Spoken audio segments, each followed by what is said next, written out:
O canto constitui uma manipulação psicológica, conforme Lévi-Strauss, em A Eficácia Simbólica. Eu cito, ele diz: o canto constitui uma manipulação psicológica do órgão doente. E a cura é esperada dessa manipulação. E eu vou citar outro autor, Jan Starobinski, em As Palavras sobre as Palavras, os anagramas de Ferdinand de Saussure. A audácia do Saussure, eu cito, consiste em tratar essa abstração, ou seja, a abstração da língua, como um material concreto, como uma obra, ou melhor, como uma matéria-prima. E aí eu cito também o Saussure, que diz que todo símbolo, uma vez posto em circulação, é nesse instante mesmo absolutamente incapaz de dizer em que consistirá a sua identidade no instante seguinte. Como nós vemos, né? É a metonímia da coisa, Ou seja, no caso da Vinci, do Freud, né?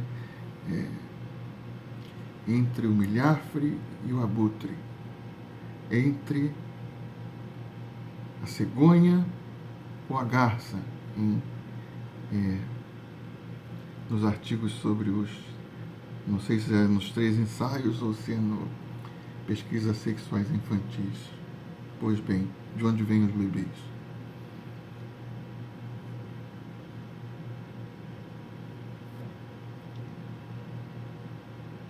E há tantos exemplos na língua, né? O que é uma cocota? É uma pura ou é uma puta?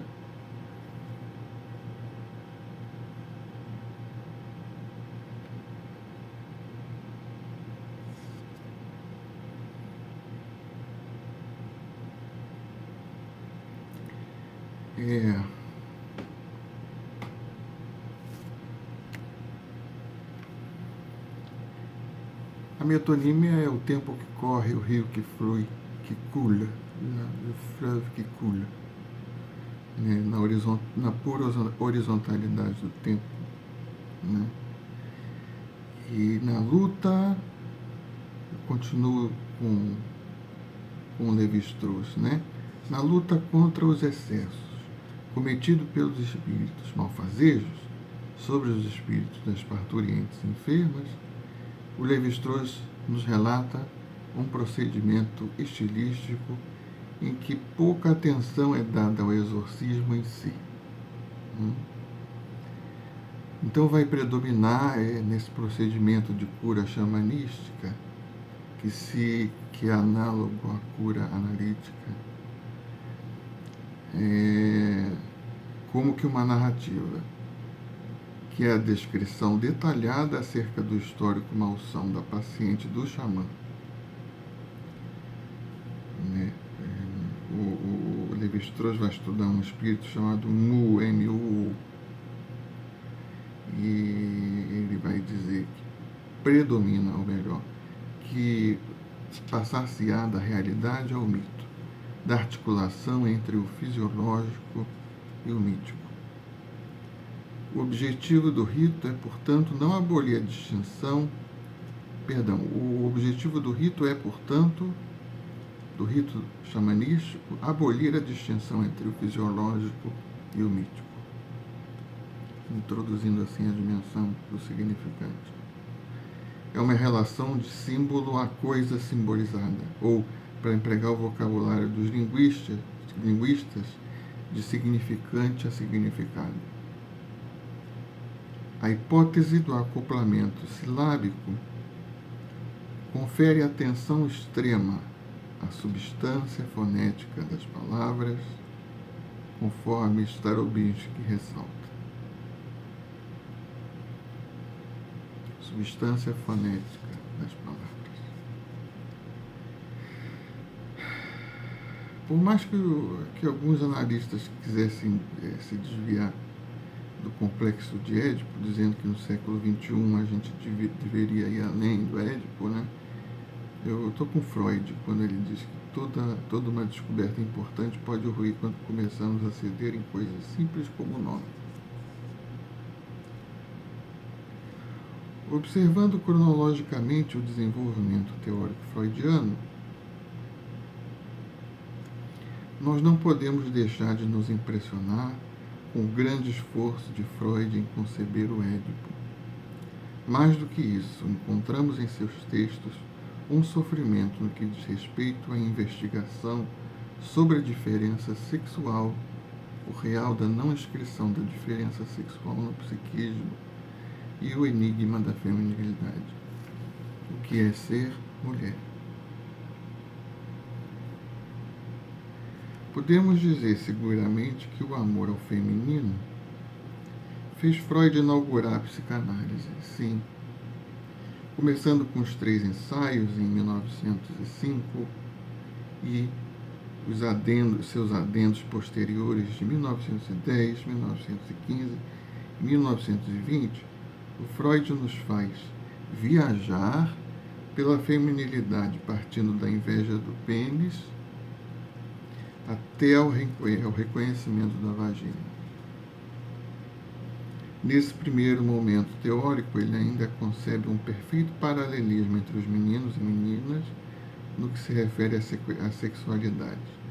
Só existiria aí uma certeza, a de que a libido é masculina, uma só, independente da bioquímica peculiar aos sexos, e que no fundo as meninas são menininhos sem pênis.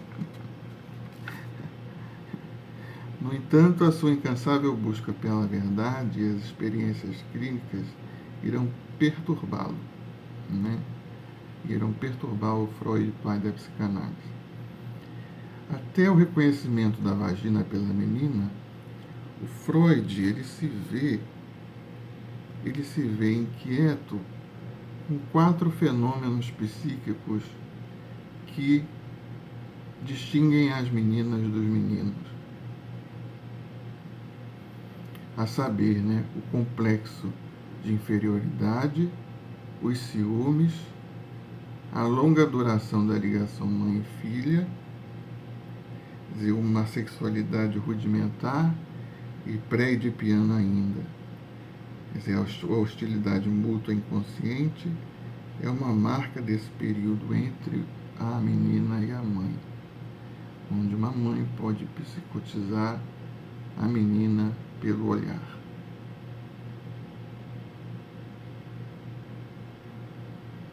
E, finalmente, o abandono da masturbação, ou seja, a distinção até o reconhecimento da vagina pela menina.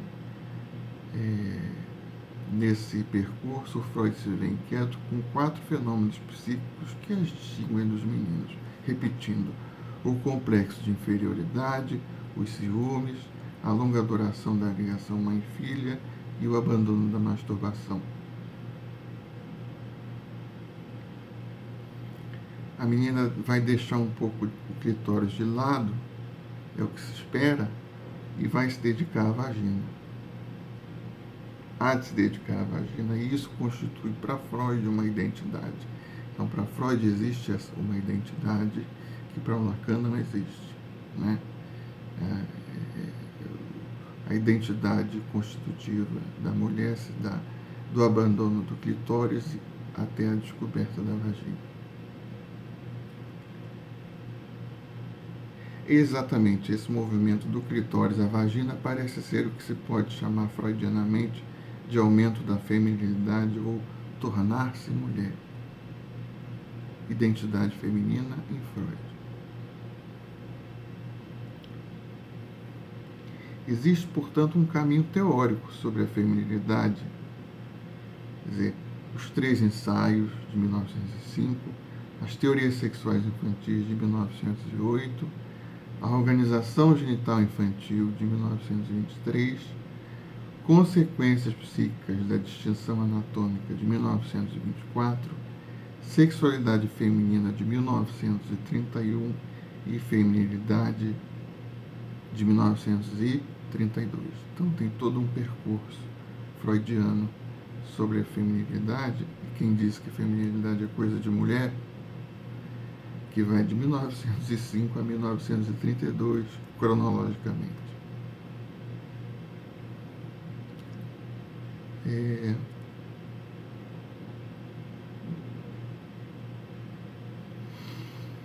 Nesse momento final, na década de 30, o Freud abandona todo o paralelismo que ele pensava existir entre meninos e meninas, no que se refere à sexualidade. E voilà, enquanto o menino entra na castração pelo Édipo, a menina entra no Édipo pela castração. Vou repetir. Enquanto o menino entra na castração pelo Édipo, a menina entra no Édipo pela castração. O que me parece que é a única posição que o Freud sustentou do início até o final da sua obra acerca da teoria da sexualidade, sem jamais abrir mão ou melhor, o que eu estou dizendo é o seguinte: parece-me que a única posição que o Freud sustentou do início ao fim da sua obra acerca da teoria da sexualidade, sem jamais abrir mão, foi sobre a disposição psíquica bissexual da espécie humana. E nos mostrar que o pensamento, no sentido freudiano, definitivamente está sempre a serviço do recalcamento.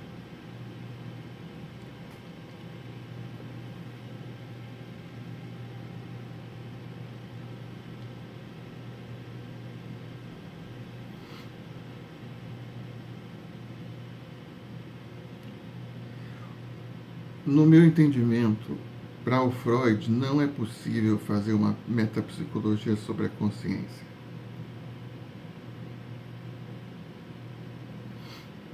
Em seu artigo Eu e o Isso, de 23, quem triunfa é o inconsciente. Todo pensamento é inconsciente.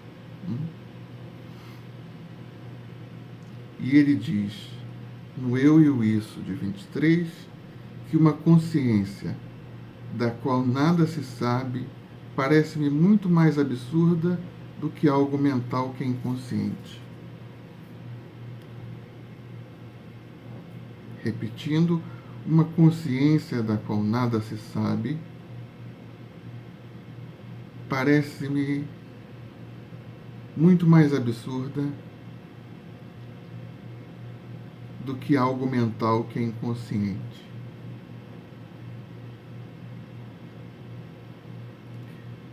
Vamos pular bastante aqui para o Lacan. Na lição do Lacan, intitulada Os Três Tempos do Édipo, acho que no seminário 5, o Lacan, de novo, a meu ver, definitivamente desvincula o falo do pênis, o que o Freud já estava fazendo, chamando a nossa atenção para o fato de que não se trata na castração de ter ou ser o falo, a não ser uma mulher que deseja ser o falo para um homem. E um homem que banque ter o falo.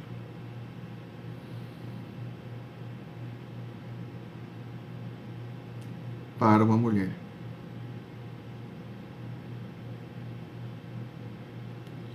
No entanto, Lacan nos ensina que a castração opera por meio da circulação do mesmo falo. A circulação do falo é a articulação. A articulação do falo é a articulação entre a criança e a lei.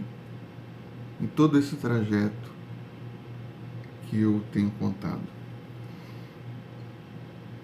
Ou seja, entre a criança e a introjeção da lei na forma de ideal do eu, pela via da relação da mãe com as palavras do pai.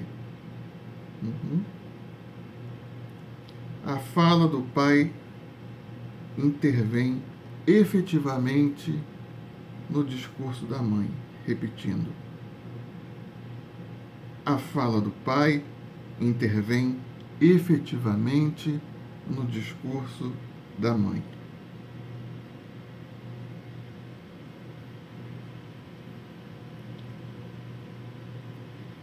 E como isso rateia, por exemplo, no caso da fobia de Hans? Isso tem a ver com a falta de suporte imaginário para o falo da mãe. Não se trata de vagina dentada, mas de falos dentados.